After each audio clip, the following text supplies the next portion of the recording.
Good midnight, night owls, and welcome to another chilling hour on Midnight FM.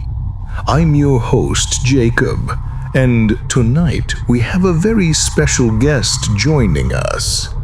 He is Grandpa, a man whose experiences have haunted him for decades, and he's here to share one of his most unforgettable encounters from his college days. A story filled with suspense, eerie whispers, and mysteries that remain unsolved to this very day. So, dim the lights, settle in, and prepare yourselves for Whispers at Pinehill.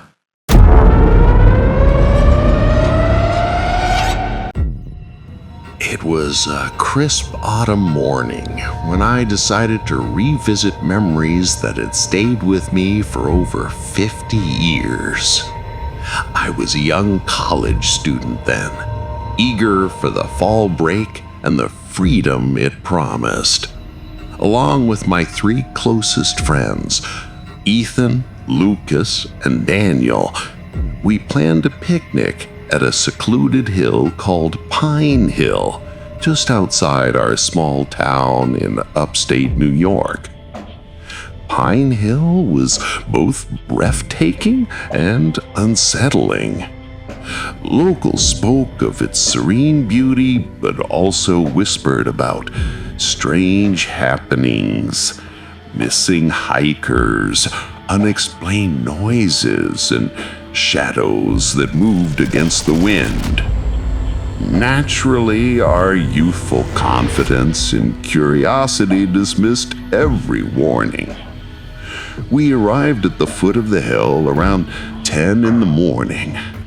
Mist from last night's rain lingered stubbornly on the pine trees, curling around the trunks like ghostly fingers. The air was crisp and smelled of wet soil, moss, and decaying leaves. The forest was silent in a way that made my skin prickle. Birds chirped occasionally, but the sound felt hollow, echoing strangely through the mist.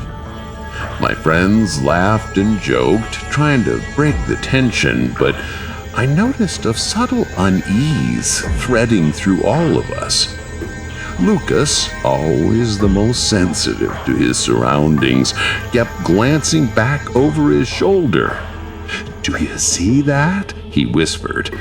I followed his gaze to a twisted cluster of trees, their branches bent unnaturally, almost like skeletal fingers reaching for the sky.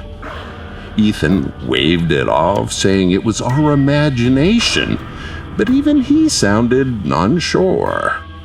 Daniel carried a small portable radio, playing soft classical music in an attempt to lighten the mood. Oddly enough, the melodies mixed with the forest sounds in a way that felt unnatural. By mid-morning, we reached a small clearing. Sunlight filtered through the mist, illuminating a soft patch of grass dotted with rocks and wildflowers. A thin brook meandered nearby, the water sparkling like silver. We laid out our checkered picnic blanket, unpacked sandwiches, fruit, and snacks. Daniel turned the radio up slightly. The soft classical notes seemed to mingle with the rustling leaves, creating a strange harmony, almost like the forest itself was listening. Even as we tried to relax, I could feel a watchful presence. Shadows lingered where they shouldn't, and the wind seemed to carry whispers that vanished when we turned our heads. Lucas fidgeted nervously, and Daniel laughed nervously, trying to hide his unease. "It's nothing," Ethan said, but his voice lacked conviction. After eating, Curiosity drew us further into the forest. At the edge of the clearing was a narrow, overgrown trail leading higher into the hill. We decided to explore it, our youthful bravado outweighing our fear. The mist thickened with each step, curling round our legs like phantom tendrils. Occasionally, shapes flitted in our peripheral vision, vanishing whenever we tried to focus. Daniel suddenly stopped. He said, "Look at that," he whispered, pointing to a cluster of massive boulders covered in moss. Strange angular symbols were etched into the rocks, worn by time. I felt a chill crawl down my spine as I stepped closer. The air felt heavy, oppressive, and almost alive. Lucas reached out, touching one of the carvings. He jerked his hand back immediately. It burns," he said, voice shaking. Then came the whispers, a soft, melodic sound, unintelligible yet deliberate. None of us had spoken, yet the forest seemed to answer our presence. Ethan insisted it was the wind, but instinct told me otherwise. The forest pulsed with an awareness that was not friendly. We retraced our steps toward the clearing, but the forest seemed changed. Shadows stretched unnaturally, twisting around the trees. The mist coiled and swirled at the edges of our vision, forming shapes just out of focus. Our laughter from earlier felt hollow and wrong. Daniel noticed our backpacks had shifted slightly, though we had placed them carefully. Even subtle changes made our hearts pound. The forest was alive, watching. By late afternoon, sunlight dimmed, casting long creeping shadows. We decided to explore one last trail before returning, a narrow path locals ominously called the Cursed Hollow. The path twisted and narrowed, skeletal trees arching overhead like claws, their branches intertwined into grotesque shapes. Roots sprawled across the trail, tripping us constantly.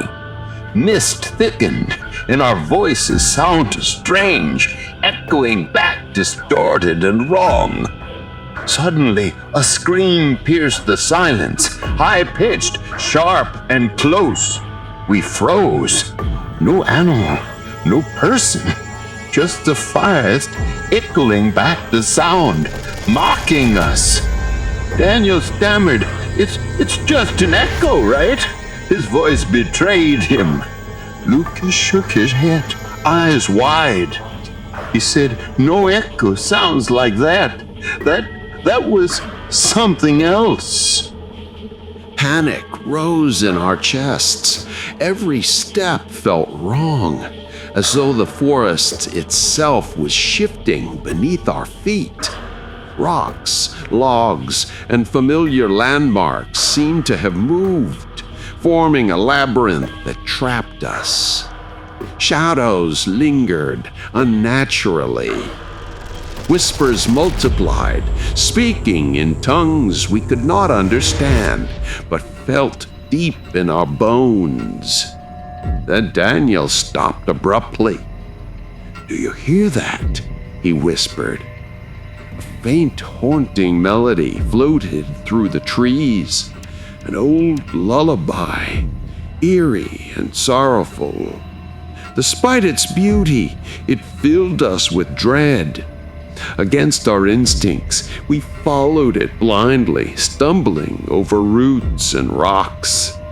Through the dense fog, a small cabin emerged, its wood warped and rotting, windows dark but glowing faintly with an unearthly light. The door creaked open as we approached. Lucas tried to peer inside, but I grabbed his arm. "No," I said firmly. a deep instinct warning me.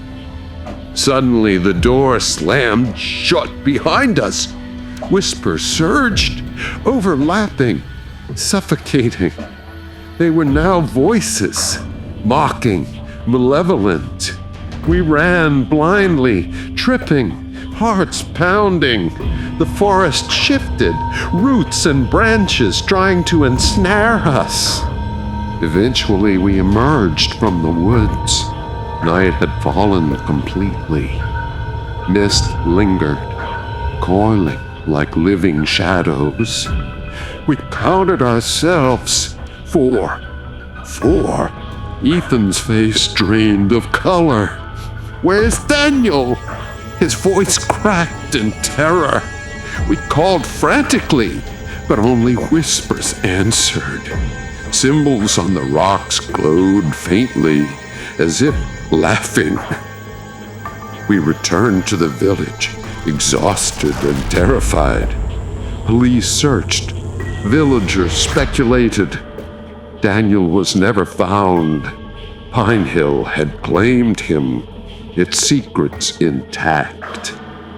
Even decades later, passing near that trail, I sometimes feel a cold hand brush my shoulder.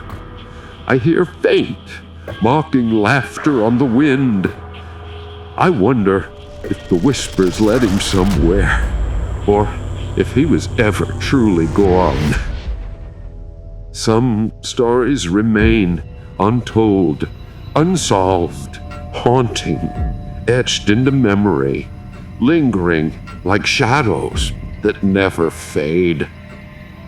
After the nightfall encounter and Daniel's disappearance, the memory of that day haunted me like a shadow I could never shake. But before nightfall, the horror at Pine Hill had only just begun. After narrowly escaping the cabin, Lucas, Ethan, and I decided to double back toward the main clearing, thinking the familiar terrain would guide us. But the forest had other plans. Every familiar rock, every fallen log seemed rearranged, as if the hill itself shifted to confuse and trap us. Our flashlight beams barely penetrated the thickening fog, and the mist clung to our clothes and hair like damp cobwebs. We stumbled over roots and slippery moss, our breaths ragged. Every sound was amplified, the snapping of twigs underfoot, the whisper of leaves, the occasional creak of tree limbs swaying in the wind. The forest had become a labyrinth of shadows and whispers. Lucas, now pale and trembling, kept muttering, "We shouldn't have come here. This place isn't natural." I wanted to reassure him, but I too felt the pull of something unseen, something ancient. Ethan tried to joke to calm himself, but the laughter caught in his throat, broken and hollow.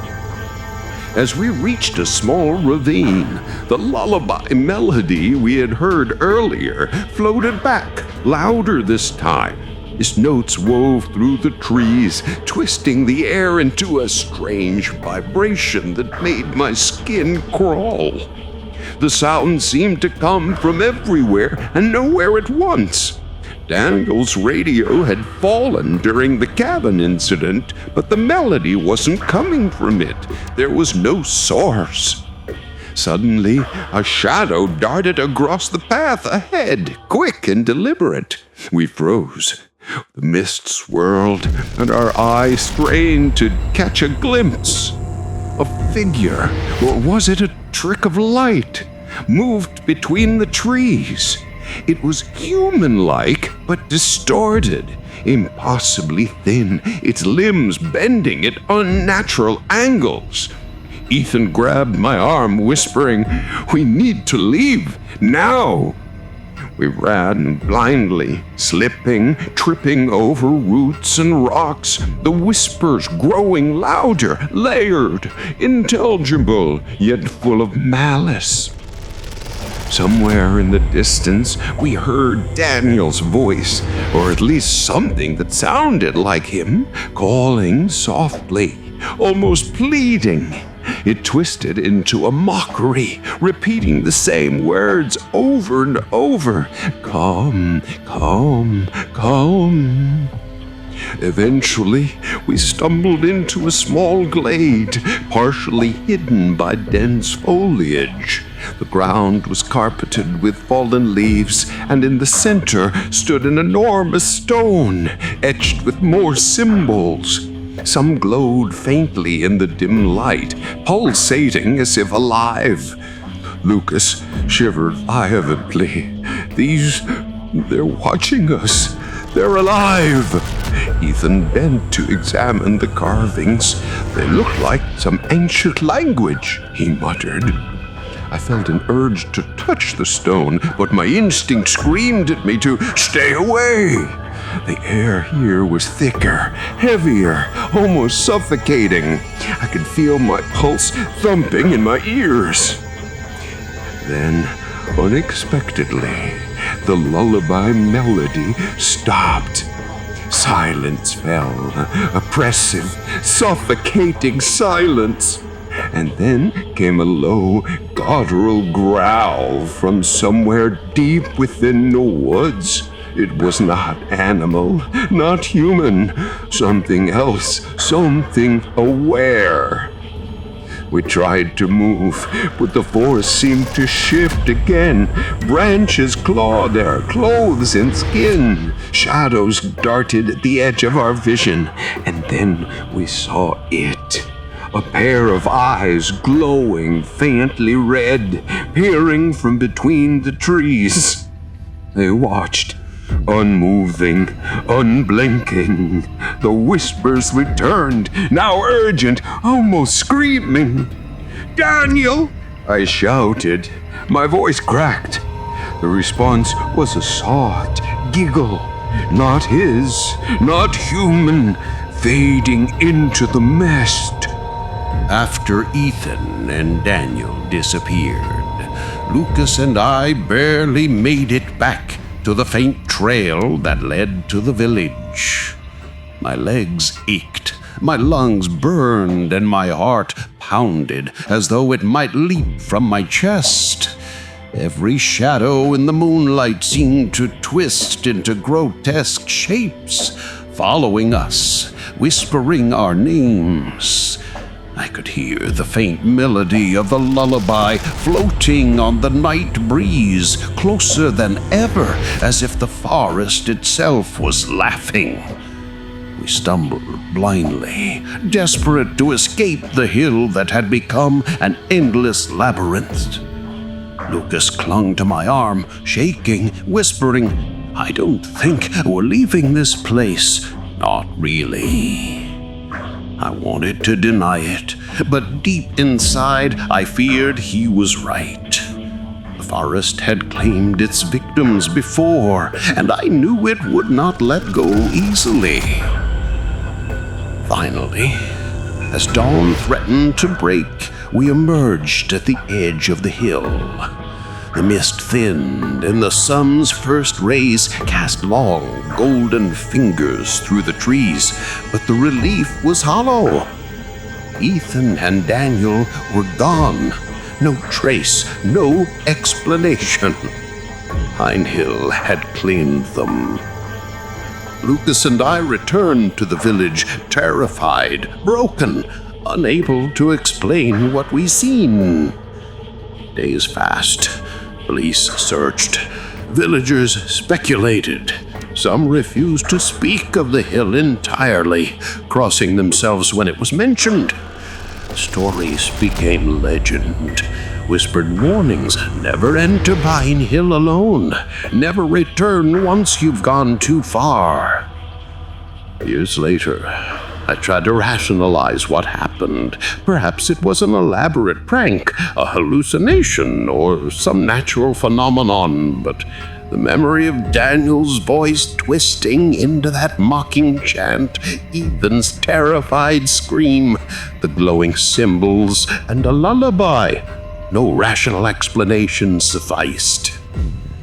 Even now, decades later, the forest calls to me in my dreams.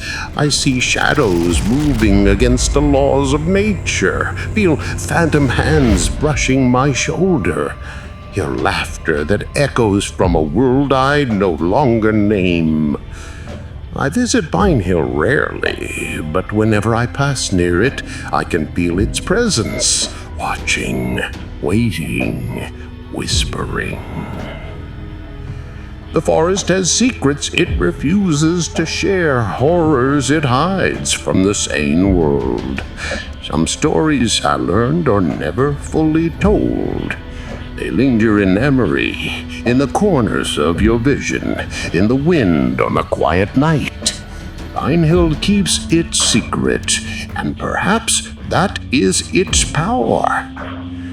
I tell you this not to frighten you unnecessarily, but to remind you some places, some moments hold a darkness that does not fade.